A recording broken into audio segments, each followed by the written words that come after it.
Hi guys, and welcome to the 41 episode of Dreamers and Doers, where I interview people who follow their passion and use it to make a better world, as seeing the Wim Hof method and the people who teach it have a role to play in this. Thanks for being on the show, Johannes. Thank you. Thanks for having me. So I met Johannes just now, but we have a lot of friends in common who have done the Wim Hof method here in Sydney. And as usual, I'll ask you to start a bit with your story and how you became certified instructor of the Wim Hof method. Yeah, absolutely. So the cold for me is something that goes back quite far. It's from being a little child and being afraid of the cold or falling on their legs and situations and you're like that. From the Netherlands, like from the Wim Netherlands Hof. myself, like Wim Hof. Yeah, I actually grew up about sort of 20k from where Wim Hof lives himself and has his training center today. But the cold for me has been a pattern that has flowed through in my life, and I see it show up on multiple stages of my life. But it's something that's been very, very beneficial for me from an early age, and so I broke the conditioning around it quite young. And one particular story that I like to tell to people is that when I was a teenager, I was about 13, 14 years old, and I got myself into quite a bit of trouble. Quite quickly. I was quite impressed. But now I find myself in this juvenile rehabilitation camp, and really what it was is a sort of alternative program to bring troubled kids back into the educational system and society as a whole.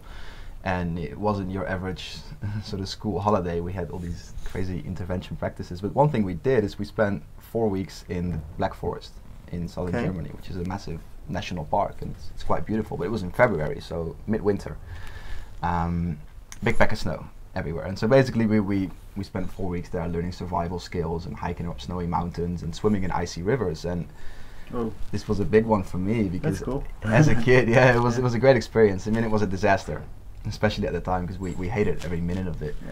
But we were taught the benefits of cold exposure and how to apply the metaphor of doing something challenging, something that you don't want to do, swimming in an ice cold river, to any situation in life. And so for a boy like myself, who was not taking responsibility for anything he was doing up to that point, this was a massive thing, a massive shift. And so I remember going into this cold river and having all this fear and all these feelings of anxiety and stress upon myself, and then just being relieved immediately, because it's a forced mindfulness practice, right? You have to be there 100%, and then coming out in this feeling of empowerment and this revelation of, oh wait, I can do this to myself, and feeling good, because as we know, cold exposure is incredible for releasing serotonin and all these happy hormones, and it actually inhibits all the negative ones. So it inhibits all these patterns of stress, which had become so you were quite chronic. You were experiencing the benefits of the cold before the Wim Hof method became quite popular, right? That's right. This is as a 13-year-old, and so that always stuck with me, this feeling that I was responsible for the way I feel and the way I do things, and that I could do more than I thought. And so taking that with me, but also continuing from that moment on to always take cold showers. I don't even call them cold showers anymore, they're just showers to me. It's just the outside temperature. So I've been doing that for quite a while, but it was only about 3-4 years ago that, well, my brother was working for the first cryotherapy studio in Amsterdam.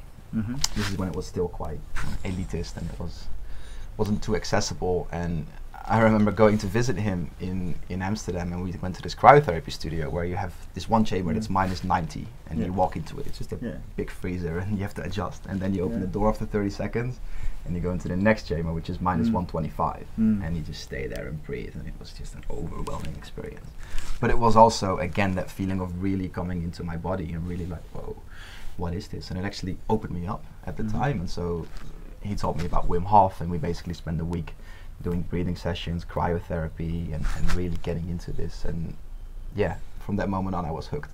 And I needed it. I really needed it at the time. And actually, I've been doing the breathing pretty much every day since then, and continuing to do cold, and now really getting into ice baths and just more connection to nature.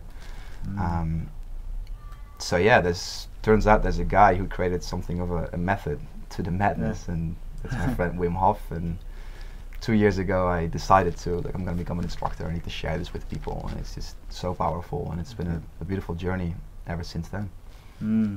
I guess must be quite cool to be a bit around Wim Hof. He's quite an inspiring person as a character, right? It's quite energizing,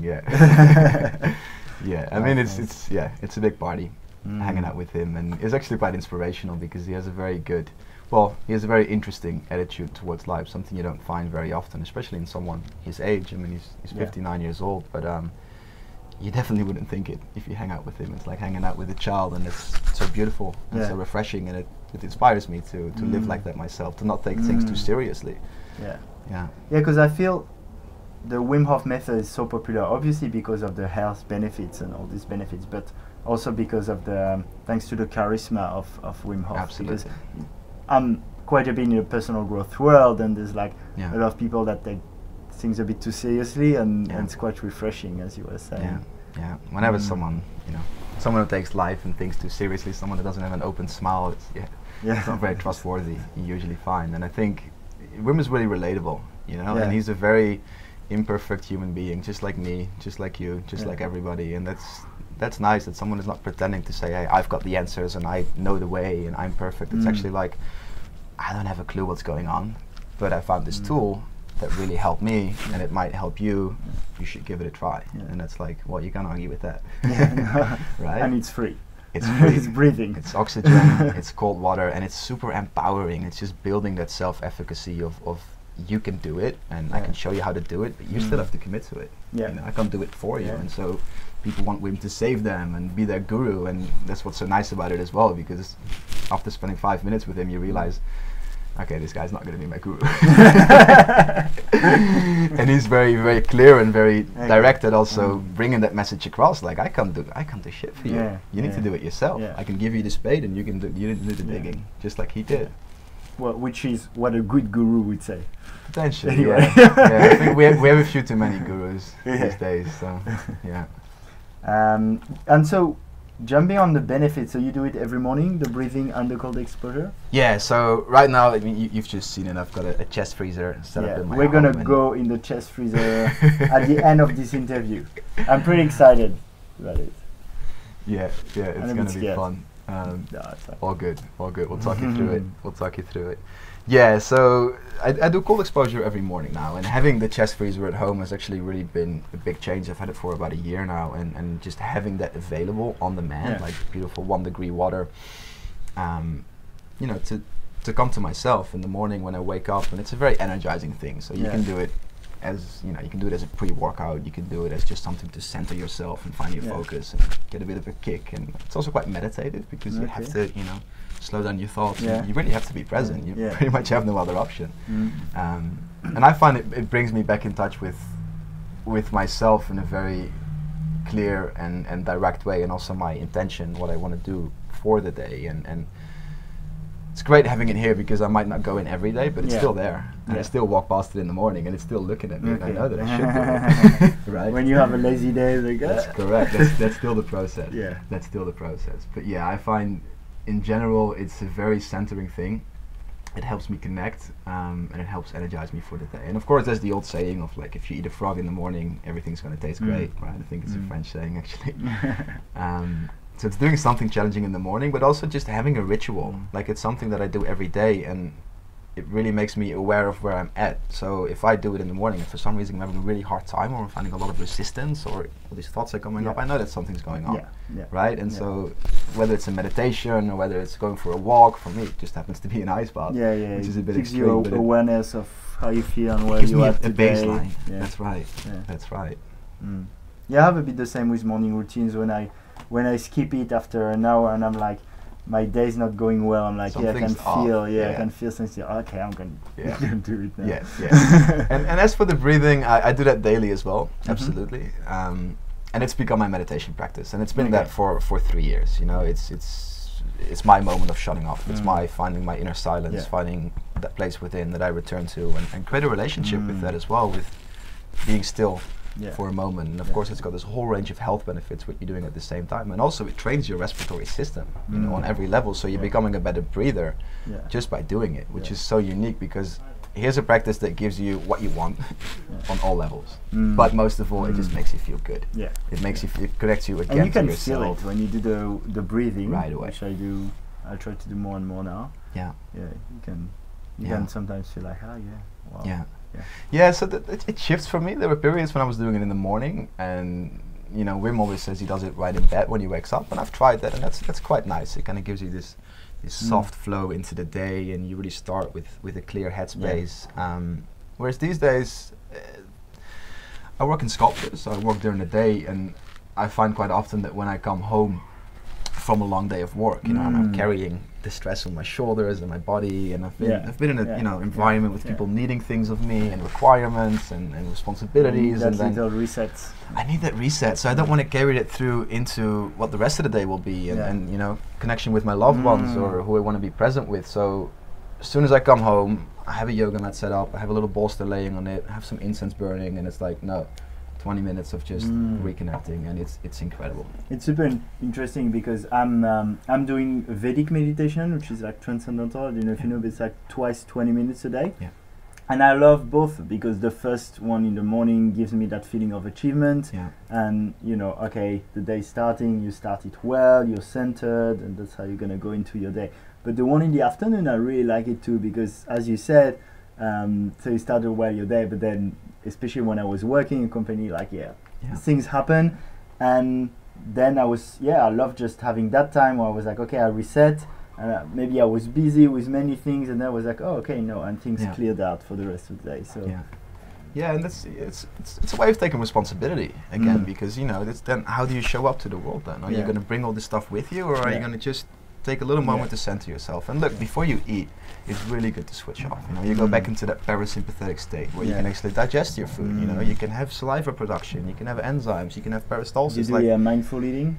Mindful eating, I do, but also I find that having a practice before eating, you know, if I take all that stress from work with me and I come home, and you know, I've done this where I come home and then you start snacking and then you get on the phone and this happens, the body doesn't like that stuff, you know, so it's really good to just have something you can turn to. And it can be just a 2-minute conscious breathing, it can be a Vedic practice, but I find the Wim Hof method is the most powerful thing of just giving my body that reset, like you said. And it does that actually to a lot of things. So we call it resetting the immune system as well, where you just lower that chronic stress, that inflammation that is caused by that, and you just give yourself a clean slate to then start off. And look, it gives me better communication with other people, it gives me better sexual relationships and things like that. Eating, it's being present, and being grounded. I find that really powerful. And I also have, you know, a little headspace meditation that I do in the morning, which is quite different. You know, it's just sitting with it and being a bit more watching and softer. Yeah, I love my meditation practice, but there are parts, you know, they're quite complementary, I'd say. Even breathwork in general, like pranayama, is part of preparation for meditation too. So I mean, then we only have a few hours in a day, so I know it depends on how much time people set aside, but I think it's this concept of when we do seated meditation, what most of us are familiar with as meditation, right, which is like this breath watching, just being aware of the breathing, and it's a sort of a mindfulness practice where you just have to train your focus and train yourself. It's not always easy, and what we're trying to do often is we're trying to use the head to switch off the body, right? We're trying to use, it's a top-down thing, which is what a lot of things in life are. The Wim Hof method is different, and these forms of breath work where you're actually consciously breathing, like pranayama, is like you're using the body to switch off the head. And that's such a powerful thing, because it's much easier for people to approach that, and it works directly. I mean, doing the Wim Hof method breathing, it lowers your heart rate, and you get into a calm state, like, and it's not very hard. It's not very hard, and so it's a body up. Well, what you say usually is like it's simple, but it's not that easy in a way that, I mean, the technique is so simple and doing it is so simple, but it's just who we are, humans, like creating these habits of, even it's a bit uncomfortable to do the breathing, and I know for myself sometimes I'm like, no, I should do it, and you know, I end up scrolling my Facebook feed instead. And it happens every day. You slip up. But it's so simple though, and the more you do it, the better you get at it. No, I agree. And on that note as well, it can be slightly dysphoric to do it, because it is, you know, we might go through it in a little while, but the breathing is a bit intense. You're hyperventilating in a certain way, so the body's going, well, what are you doing? And you get do you want to get do you want to get a bit into the details of what happens when you do the breathing and the exposure and why it's...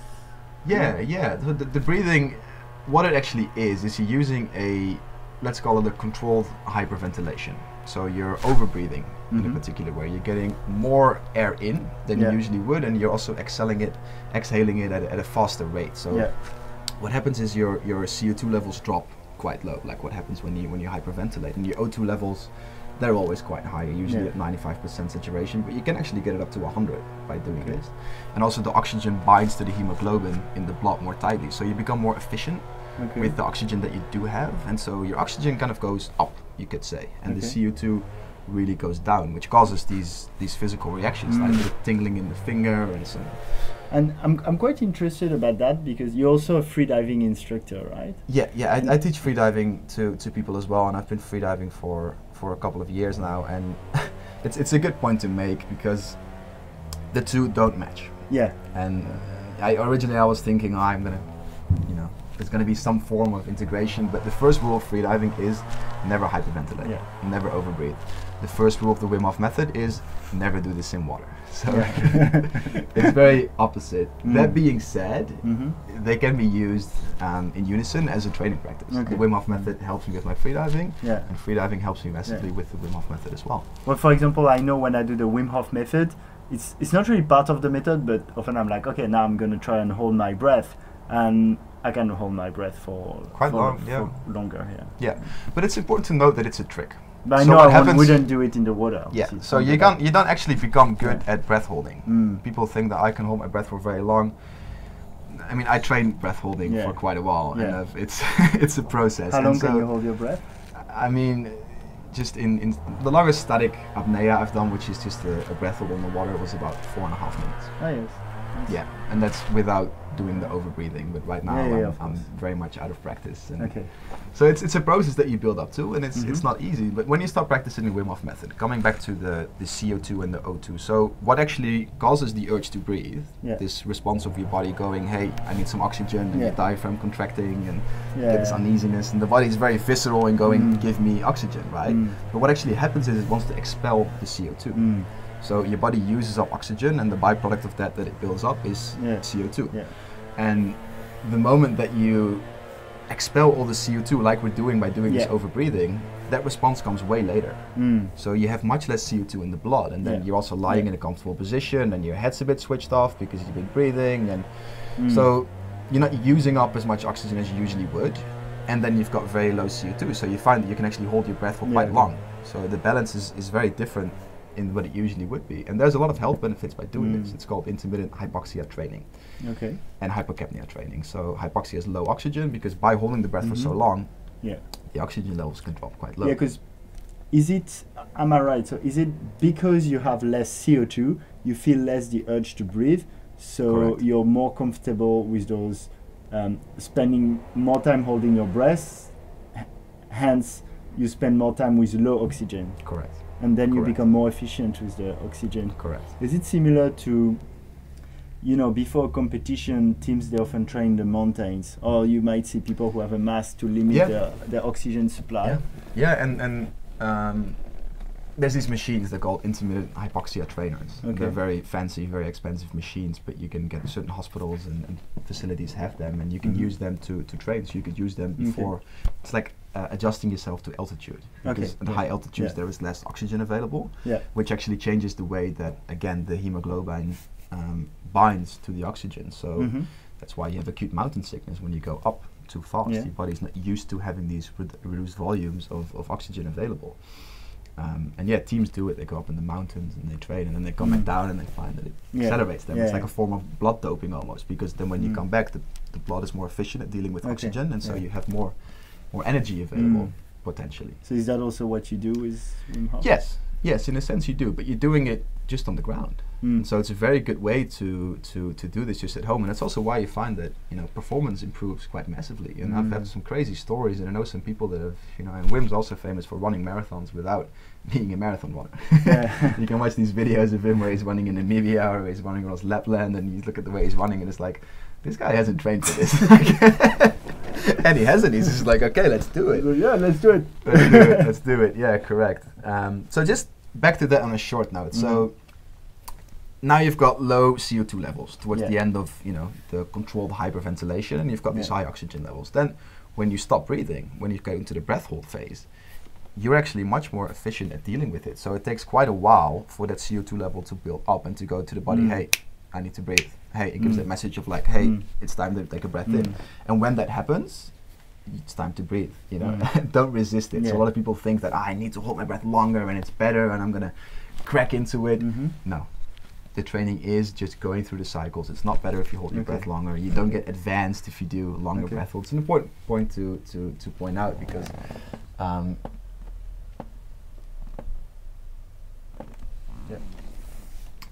so with that being said, would you do that in the water? Would you do that before a free dive?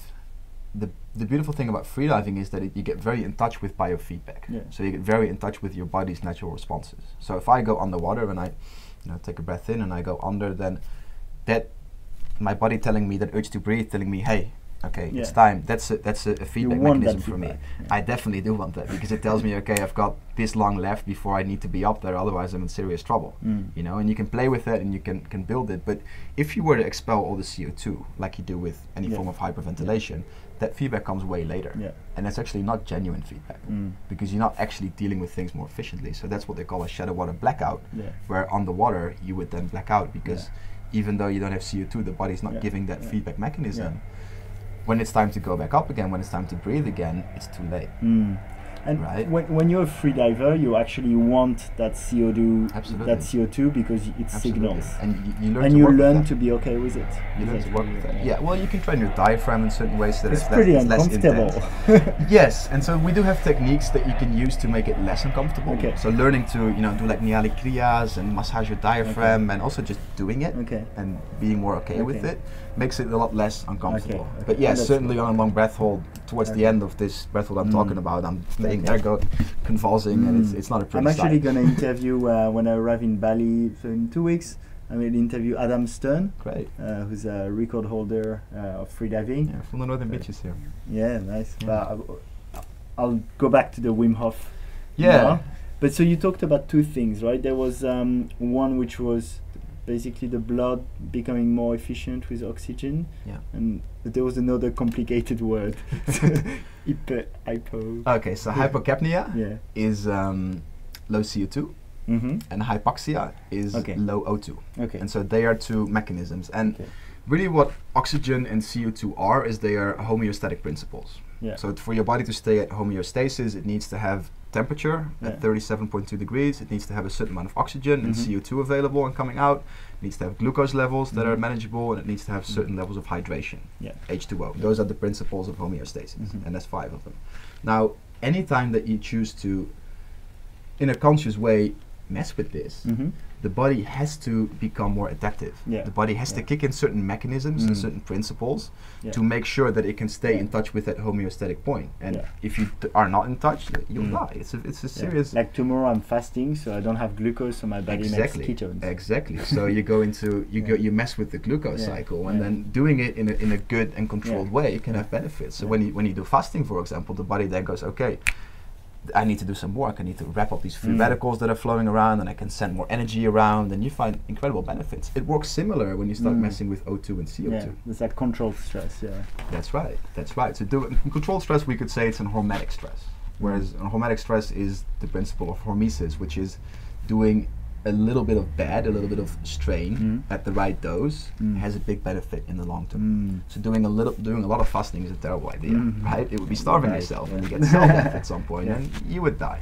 Same with doing breath holding. Doing way too much of it would be a terrible idea. But doing just enough at the right dose at the right time will have beautiful repercussions in the long term. Exercise is the perfect example of this, right? Breaking down the muscle in just the right way for just long enough will have it come back stronger. So the body works that way. And what happens in modern day life is we're so comfortable, we're always at homeostasis, right? We're always at 37.2 degrees Celsius. We make sure we never get cold, we never get hot. We always have way too much food available, and always, we're always in this kind of luxurious, bourgeois kind of lifestyle where everything is plentiful and bountiful, and which is fine. It's great that we can do that, and it's one of the first times in society that we are in such a state of abundance. So it's a call for a feast. But our nervous systems and our bodies have not evolved to live in such a way, and so it's like being in a home and never cleaning up. You're always sitting on the couch, and you know, things are coming in, you have plenty of stuff available, but then when you sometimes stop that cutoff, you have to go and clean up something in the home, right? You have to empty the fridge, you have to, you know, kick in these mechanisms that you have available, that the body have to clean up. And so sometimes it's good to do a fasting, sometimes it's good to mess with the oxygen levels and to bring down this, so that, yeah, the body calls in its natural responses, which it uses to clean up its act, you could say. Yeah. And O2 and CO2 are just two of these. We have many ways of you know, using hormetic stressors or using stress responses or things that are natural to the body but adaptive to improve our health and to improve our well-being. Okay, and then on the benefits. Yeah. So performance-wise, because your blood becomes more better dealing with oxygen, so you have this. Yeah, absolutely. And you become a better breather if you do it the right way. So I'm very particular with the way I teach the Wim Hof method, in that I you know, Wim likes to say any hole will do, and just get the air in, and it's true, it will work, and you'll get, you know, you'll get the benefits, you'll get the effects. But what I think is so beautiful about breathing, and I study breathing, this is what I do, is that any form of breath improvement, any form of therapeutic breathing where you're learning to work with your respiratory system, calls for about 10-15 minutes of pattern building, right? Just like anything. If you want to get a better squat, you need to spend 10-15 minutes a day working on your squat, right? Muscular patterns. It works the same with your breathing. You need to spend 10-15 minutes a day working on your breathing. Now, many of these standard techniques that we have to do that are really boring. Trust me. Nobody really wants to do that, right? And we have so many things on our to-do list, we don't have time, so you just, I can tell you 5 things to do right now to improve your breathing. You're not going to do them every day. But the Wim Hof Is it boring method, if you tell me now? potentially. I mean, it's simple things like you know, you need to work with the musculature of your respiratory system. So you need to make sure that aren't you meant to do mainly belly breathing? diaphragmatic breathing is what we call it. So diaphragmatic breathing is basically anything rib cage down, you could say. So the diaphragm is one of the most important but overlooked muscles we have in the body, and it sits between the rib cage and the thoracic cage, and when you use it, when you engage it, you breathe into the belly. So it stretches out and the belly opens up. So you can think about breathing into the belly, and not just into the belly, also into the sides and into the back body, and really opening up like a big barrel. Yeah, I interviewed a guy called Niraj Naik. I don't know if you know him. He's been doing. I've heard the name somewhere. He has a Soma breathwork technique, and he was doing it with Wim Hof at some point. They had. Is he the renegade pharmacist? Yeah. I know him. Yeah, I've heard him. And he was saying, but his approach is really more. There's way more to it. It's like contract the mula bandha while you smell. Yeah, he's big into pranayamic, and he relates the Wim Hof method. And Wim Hof is just which I think is great. It's way more simple. As an instructor, or as the way Wim teaches it, yes. But then when we get more in depth, and as instructors, we're also encouraged to teach it in our own ways and you know, apply the principles that we know of, which in my case is breathing. So, but I tend to, what I was getting towards with that point is that I tend to teach people correct breathing patterns that they can use in the Wim Hof method breathing. And what will happen, like with all the other things, is that if you do that for 10-15 minutes a day, you do the Wim Hof method breathing, it will flow into your day-to-day life. It will make you a better breather. And being a better breather is massive in terms of what we can do for our health. And so you talked about the 5 things, the 5 pieces of advice you could give now. So I cut you, sorry. Which were there? No. Sorry. The 5. You told me I could tell you 5 things. That I can tell you. It's funny. Can you share with us? And then it's up to people if you guys do it or not. Absolutely. So let's keep it quite basic. But things that we can always imagine is that when you breathe, it's important to think that what a lot of people do is they breathe in a vertical fashion. So they're breathing upwards almost. And they're using their shoulders and their neck muscles and all these secondary breathing muscles that are not meant to be the primary breathing muscles to get the air in. And what it does is it mimics a stress response. So when you breathe using your shoulders, when you breathe in a way that is not optimal for your breath, it actually mimics a sympathetic state. It actually tells your body that you're in a state of distress, because if you are in a state of distress, and just about sympathetic, parasympathetic is basically sympathetic is when you're more stressed, and parasympathetic when you restore and relax. Correct. It's rest and digest, fight and flight. Okay. Yeah. So fight and flight would be the sympathetic nervous system response, which is activation. And it's important that we have activation, that we go through the day, but it's also very important that we switch off, which is parasympathetic, right? It's where you eat, and it's where you digest, and it's where the body's in a state of rest and recovery and healing. And the breathing is actually one of the easiest ways to switch this. So back on that point, in a parasympathetic state, one of the easiest ways to get there is by breathing through the nose, and breathing in a calm way. So it's quite important that we use the nose for breathing, always, as a rule. Don't breathe with your shoulders too much, breathe through the nose. Breathe through the nose, breathing through the nose. And if this is tough in the beginning when you do the Wim Hof method breathing, it'll get better. It might feel a little bit uncomfortable because you're not used to it. So Wim Hof you do with the nose too? Breathe through the nose. In through the nose, and then if in the beginning you can breathe out through any hole you like. Yeah, absolutely. You can breathe out through the mouth or out through the nose as you prefer. But again, if you breathe the wrong way, it will also flow into your day-to-day breathing. And a lot of people are chronic mouth breathers.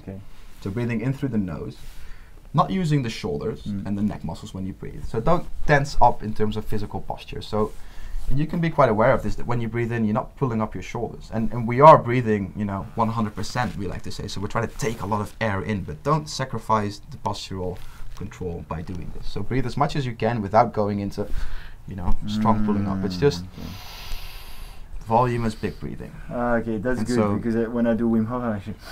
and trust me, I've seen so many people do this, and the first thing I say is correct them. So what you're doing by breathing like that is you're actually activating the sympathetic response, which is telling your body, fight, flight, there's a tiger there, I have to run away, I have to activate, and that's the opposite of what we want. We actually want to get into this state of healing and switching off, right? So breathing is an important way. Even when you do the Wim Hof method? Absolutely. Okay. Absolutely. Okay. And again, if you do this consciously for 10-15 minutes a day, it will improve your day-to-day breathing. It will even improve the way you breathe at night, which is quite crucial.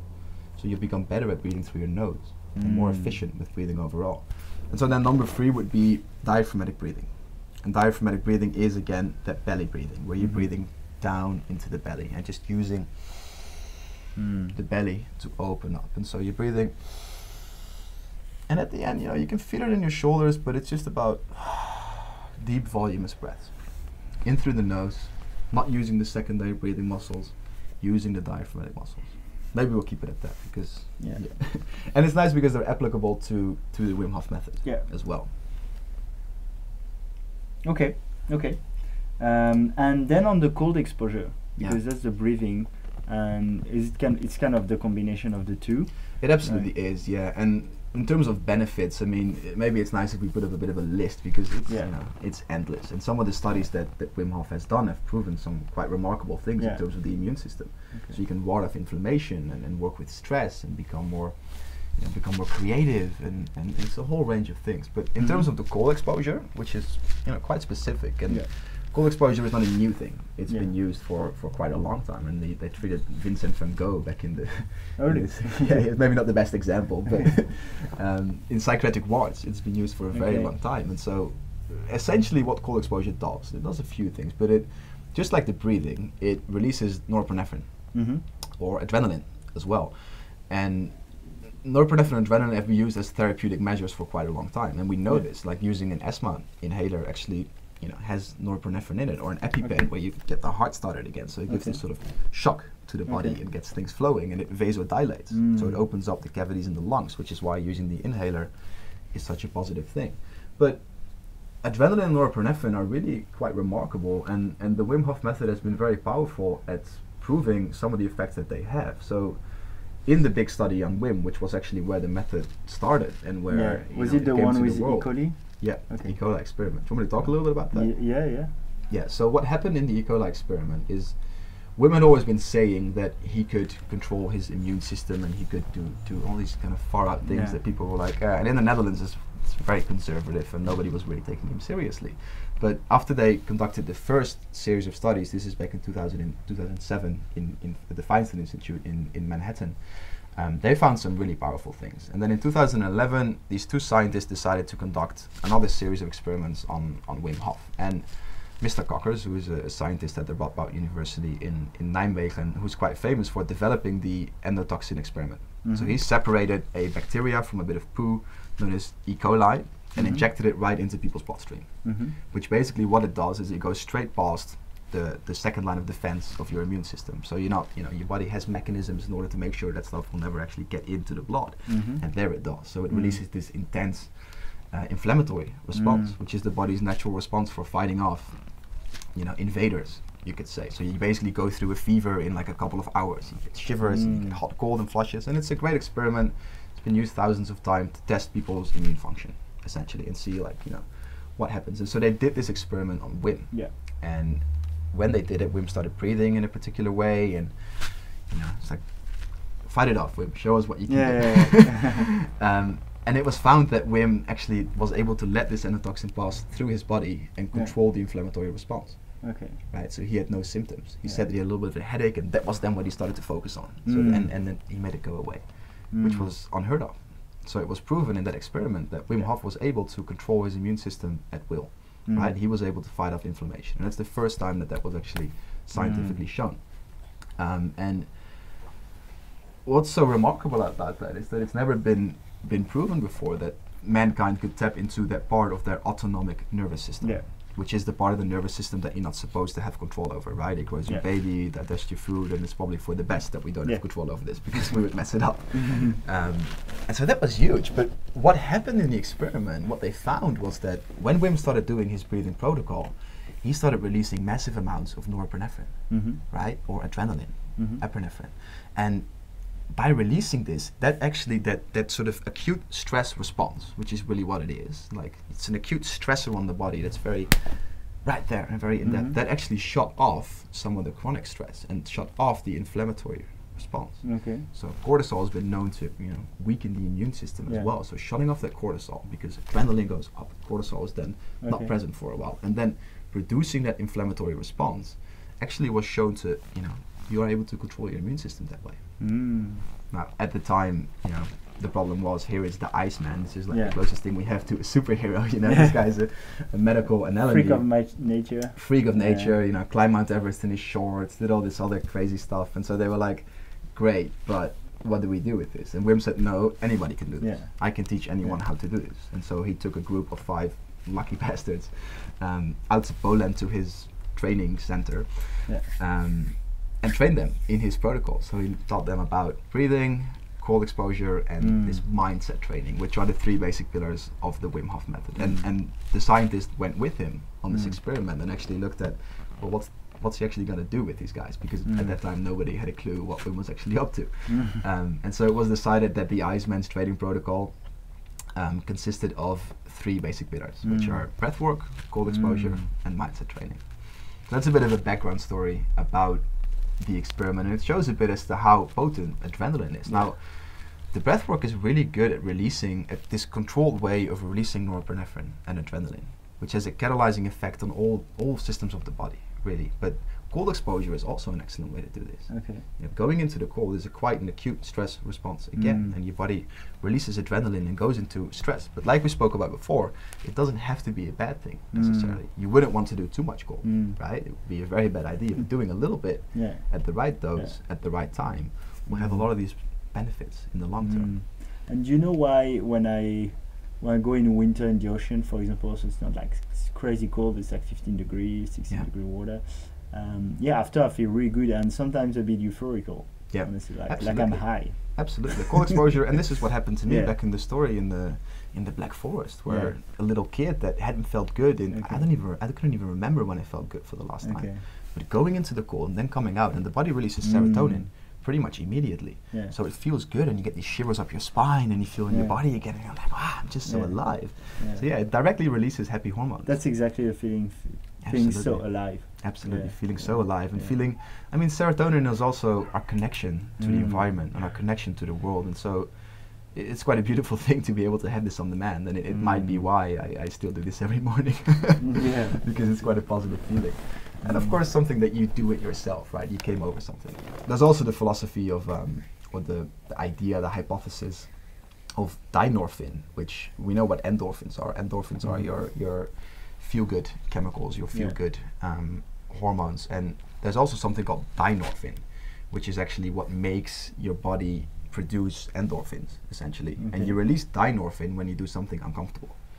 Very interesting, but doing something that's unpleasant or uncomfortable will help you release dynorphins, so that afterwards you become more receptive to endorphins. So going into something that's quite cold and quite stressful and quite uncomfortable will actually, you know, be more happy and be more present afterwards. I mean, I completely follow you on the importance of doing the things that feel a bit uncomfortable, and how we become way too comfortable, and how so that's interesting, because problem. You know, it can float into a lot of things in life. There are a lot of things we do that are quite uncomfortable in that moment, but afterwards we feel quite rewarded. You know, and dopamine is of course the neurochemical of reward.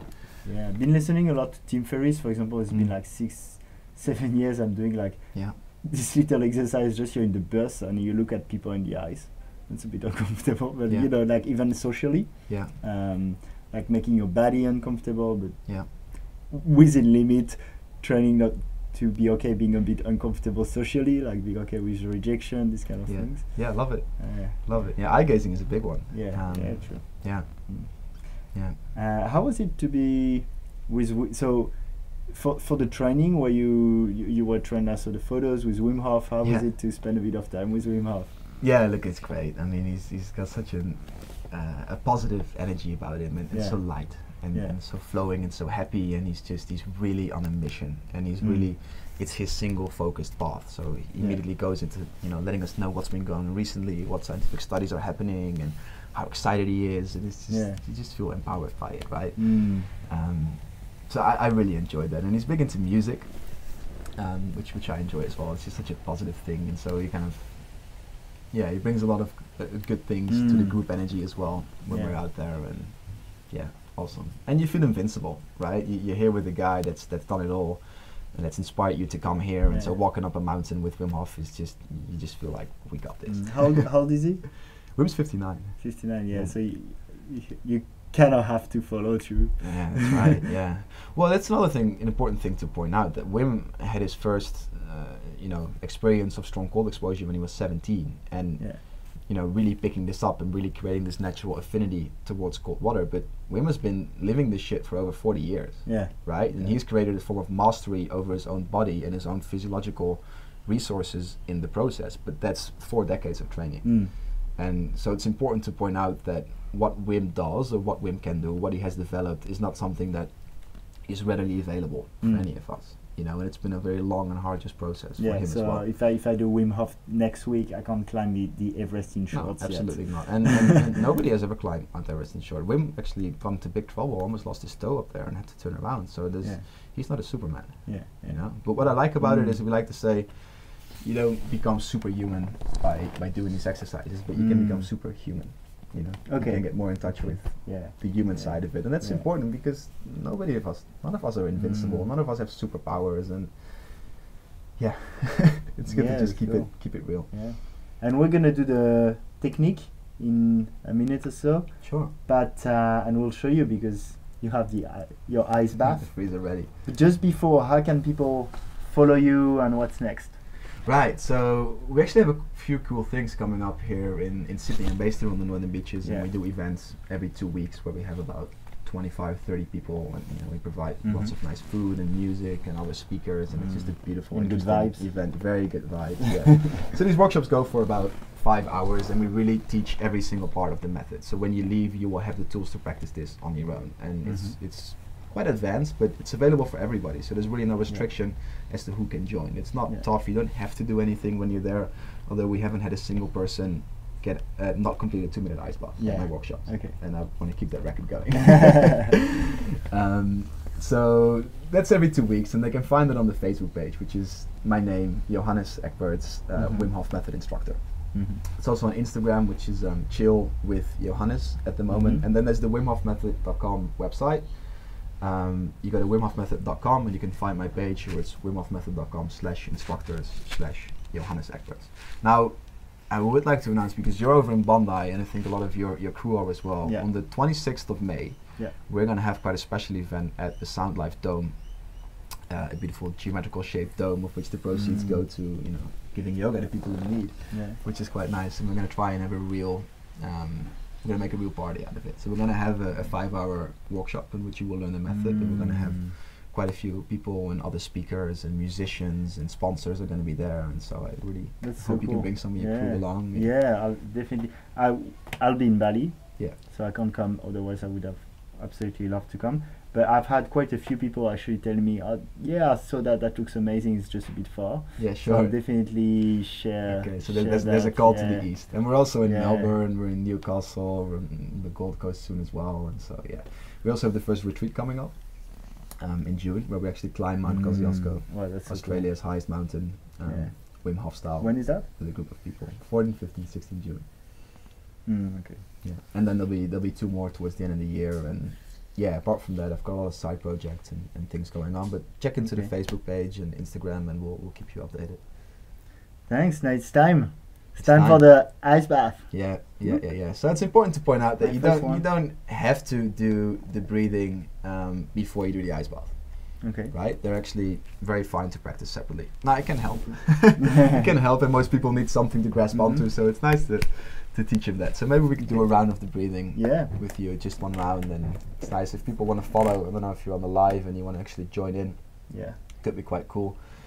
Just, I guess, don't do it in the water or driving. Yeah, right? you need to point this out. Never do the technique anywhere near water or anywhere where you can pass out, really. And so don't do it while driving, and make sure you make yourself quite comfortable when you're doing it, right? Like, really be present with it. So the stories of people doing it while doing the laundry, and I'm like, you're completely getting it wrong.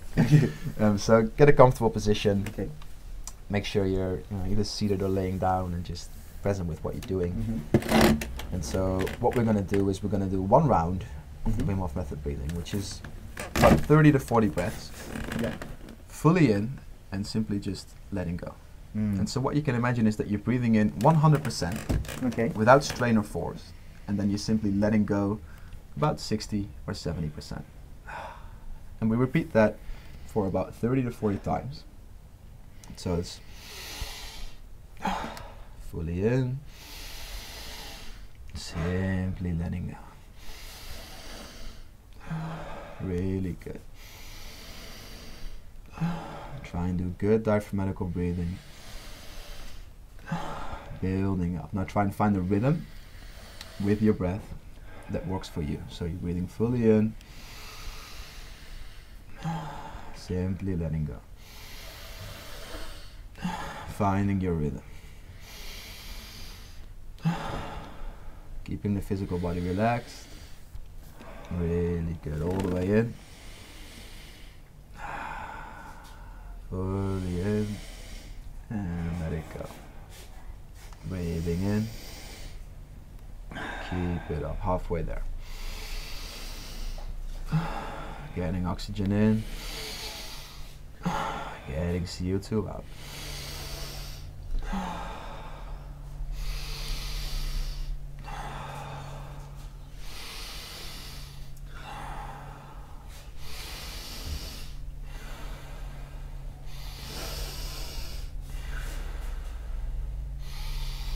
Almost there. Let's do 10 more breaths.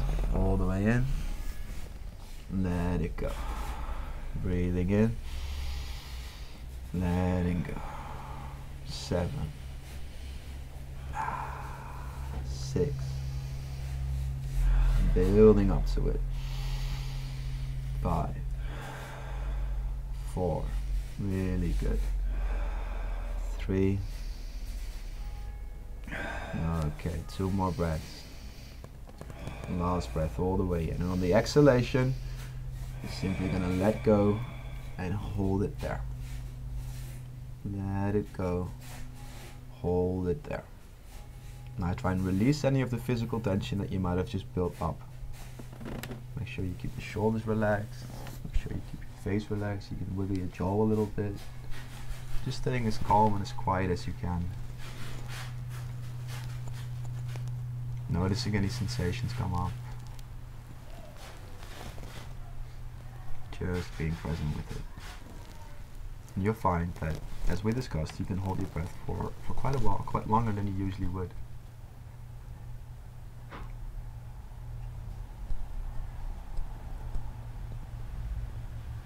And there's no need to push it, force it, or strain it.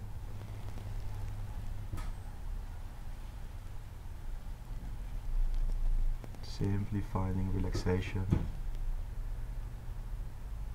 tuning into the feedback of the body.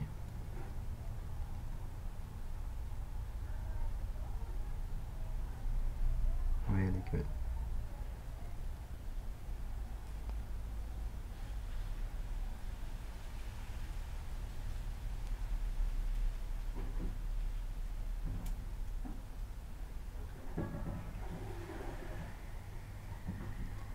Then in a moment, and whenever you feel that urge to breathe come up, you're going to take one deep, big, full breath in. And you're going to hold it at the top. Hold it there. Lock it down. Relax the physical body again. Really good. And you're going to count about 10 seconds. I like to count 10 heartbeats. Feeling the oxygen flow through again. Feeling that release of the endorphins. And then simply let it go. And that's one round. Thanks, bro. Feels amazing. Well done, man. Feeling prepped up, you're not feeling too calm? Ready for the ice bath. Ready for the ice bath. Yeah. Let's do it. Yeah, I can really feel the high. Yeah. Yeah, so the ideal time for an ice bath is about 2 minutes, right? And there's no actually benefit in doing it any longer than that. You get all the benefits that have been studied from doing cold exposure and doing cold therapy in the space of 2 minutes. And it's all about finding that adaptive response when you go in. So when you get in there, you're going to be quite challenged, right? Your breathing is going to be taken away from you, and I've seen it quite a few times before. So you're going to get into that. But what you're going to do is you're going to try and find that parasympathetic breathing, like we spoke about. Yeah. So your whole process is going from to slow and controlled nose breathing. And that's all you're focusing on. Now you don't have to count the time. I like to just set a number of breaths. So anywhere between 20 and 50. And you're going to stick and commit to that number. And all you're doing is counting the breath. Any breath counts, but you're going to try and slow it down. So going from that panicked, challenge breathing to a strong adaptive breathing where you're just calm and you're just present with it. And you're just breathing in through the nose and ideally out through the nose as well. Once you found that, you'll find that it's actually quite easy to stay in there. Your body creates this little insulating layer of warmth and the blood starts shunting away and you've done the work at that stage. Like that's the whole point. So it's good to stay in for 2 minutes and just really let the heart rate slow down and find that point of calm and peace. But then if you want to challenge yourself, you get out of the ice bath and you warm yourself up. That's the whole point, right? So you get aware and conscious of the process of warming yourself up and tuning in with that. Once you've done that, you go back in and you'll find that it's quite a bit more challenging, and I promise you won't make it more than 5 rounds. So if you really feel like challenging yourself, don't stay in there for too long. It's dangerous and it's actually not good. But do repeated rounds, right? You can do multiple rounds and that's how you can make it more challenging. So let's do one. Let's do one. One little tip when you get in there. Yeah. You're gonna, right before you go in, you're actually gonna breathe out. You're gonna exhale, and then you're gonna get into empty lungs. And you're gonna try as quick as possible, you're gonna try and capture your breath and come to a slow, peaceful breathing. So I exhale when I get up. You exhale when you get in. Yep. Every breath counts. Woo! Alright, that's at 0.5 degrees.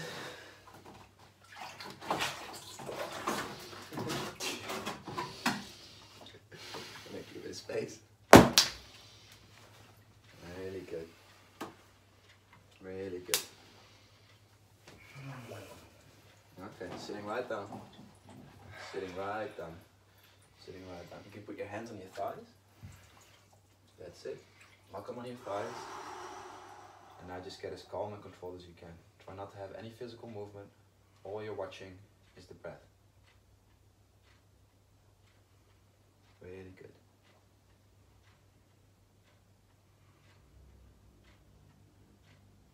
You got it.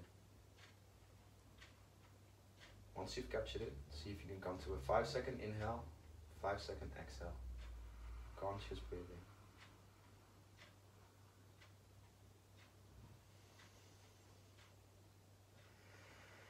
Especially with exhalation, see if you can lengthen it. The exhalation is the breath of relaxation. Really good. Feeling the blood flow change. perhaps giving a bit of a smile, releasing some of those happy hormones. Really good. Do you want to join, mate? Yeah, jump in. It's party here.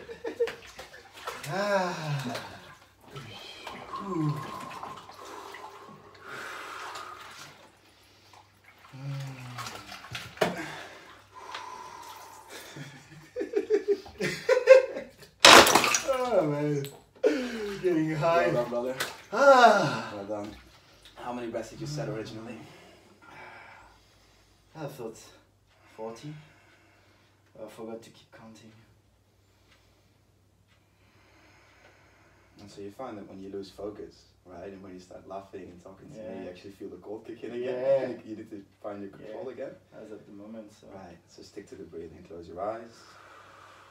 Find that slow nose breathing again. Keeping your body as still as possible, staying as present as possible.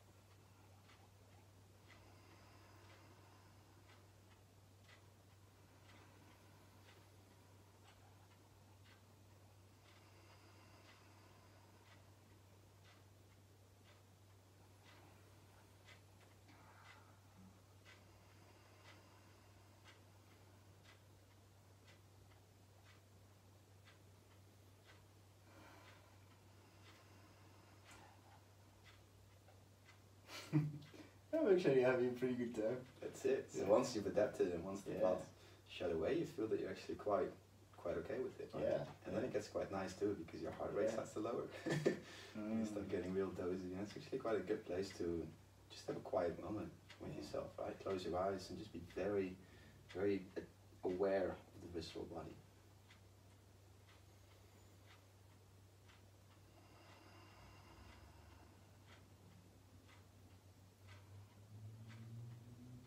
Well done.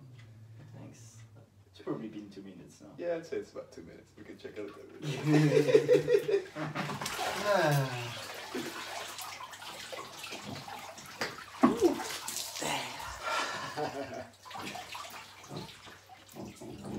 Okay. Yeah, that feels really good.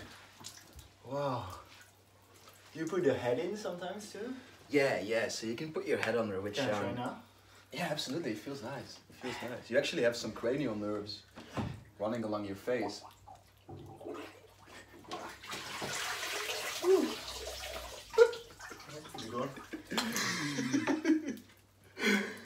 Woo!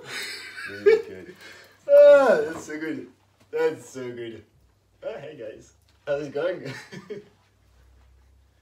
Well done.